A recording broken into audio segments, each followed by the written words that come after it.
இறை வார்த்தையில் இணைவோம், நம் ஆன்மீகத்தை பலப்படுத்துவோம்.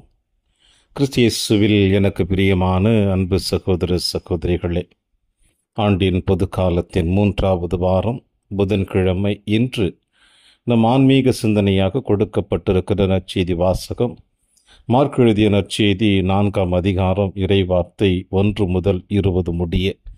இந்த இறைவார்த்தை எதை பற்றி நமக்கு சிந்திக்க அழைப்பு கொடுக்கிறது என்றால், ஆண்டவர் இயேசு கிறிஸ்து மக்களுக்கு இறை வார்த்தையை போதிப்பதிலும் இறை திட்டத்தை வெளிப்படுத்துவதிலும் எடுத்துக்கொண்ட ஒரு உவமைதான் விதைக்கப்பட்ட உவமை. இந்த உவமையின் வழியாக ஆண்டவர் இயேசு கிறிஸ்து நமக்கு கொடுக்கின்ற செய்தி என்னவென்றால், வழியோரத்தில் விழுந்த விதை, பாறை நிலத்தில் விழுந்த விதை, முற்செடிகளின் நடுவே விழுந்த விதை, இவை மூன்றும் பலன் தராமல் அழிந்து விட்டதாகவும், நல்ல நிலத்தில் விழுந்த விதைகள் பலன் கொடுத்ததாக இன்றைய நற்செய்தி வாசகத்திலே ஆண்டவர் இயேசு கிறிஸ்து அழகாக தெளிவாக நமக்கு விளக்கம் கொடுக்கிறார். அப்படி இருக்கின்ற பொழுது இந்த நற்செய்தி வாசகத்தினுடைய வார்த்தைகளை நாம் கவனமுடன் கேட்கின்ற பொழுது, இதோ கேளுங்கள், விதைப்பவர் ஒருவர் விதைக்கு சென்றார். அப்பொழுது அவர் விதைக்கும் பொழுது சில விதைகள் வழியோரமாய் விழுந்தன, பறவைகள் வந்து அவற்றை விழுங்கிவிட்டன என்றும், வேறு சில விதைகள் மிகுதியான மண் இல்லாத பாறை பகுதியில் விழுந்தன, ஆழமாக இல்லாததால் அவை விரைவில் முளைத்தன, கதிரவன் மேலே எழ காய்ந்து அவை வேறில்லாமல் கருகி போனதாகவும், முற்செடிகளின் நடுவே விழுந்த விதை அந்த முற்செடிகள் நெருங்கி வருகின்ற பொழுது அது விளைச்சல் கொடுக்காமல் அழிந்து விட்டதாகவும் சொல்லுகிறார் இயேசு.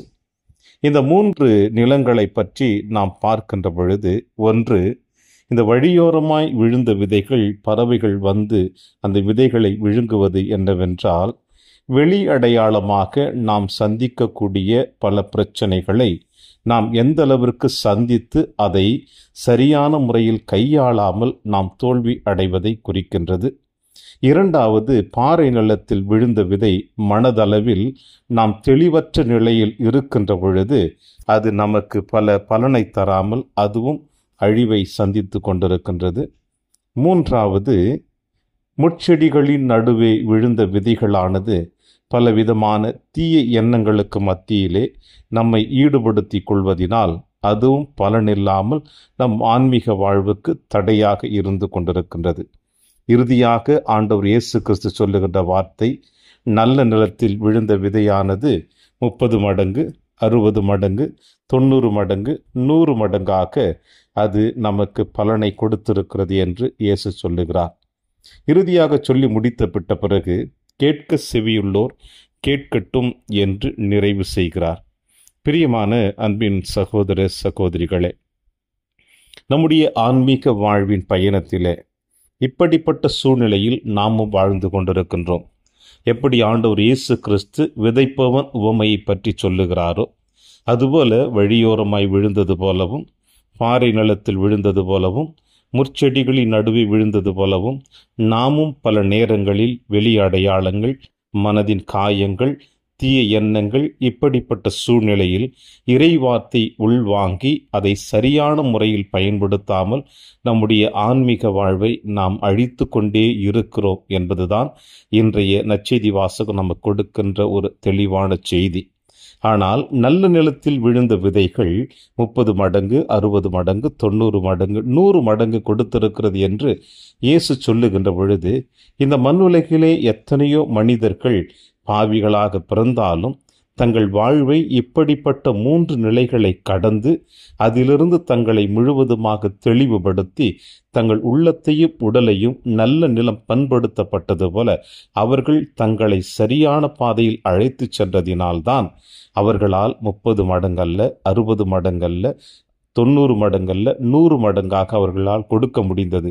எனவேதான் அன்னையாம் திரு அவை அவர்களை புனிதர்கள் என்று நமக்கு அடையாளம் காட்டி அவர்களுடைய பாத சுவடுகளை பின்பற்றி வாழ நமக்கு அழைப்பு கொடுத்திருக்கின்றது. எனவே இன்றைய நாளிலே ஆண்டவர் இயேசு கிறிஸ்துனுடைய இந்த வார்த்தைகளை உள்வாங்குகின்ற பொழுது நாம் இப்படிப்பட்ட 3 நிலைகளை கடந்து வந்தால்தான் நல்ல நிலத்தில் விதைக்கப்பட்ட விதைகளைப் போல நாமும் பலன் தர முடியும் என்பதை இயேசு நமக்கு அழைப்பு கொடுக்கிறார். எனவே இயேசுவின் அழைப்பை ஏற்று நல்ல நிலத்தில் விழுந்த விதைகளைப் போல இந்த 3 விதமான சூழ்நிலைகளிலும் போராட்டங்களிலும் நாம் கடந்து வந்து தோல்வியடையாமல், தோய்வடையாமல், சலனமடையாமல் போராட்டங்களை கடந்து வந்தால்தான் நம்மாலும் பலன் கொடுக்க முடியும் என்பதை இயேசு நமக்கு தெளிவாக சொல்லுகிறார். எனவே இயேசுவின் வார்த்தைகளை ஏற்றவர்களாக தொடர்வோம். இன்றைய நாளிலே இறையாசீர் என்றும் உங்களோடு.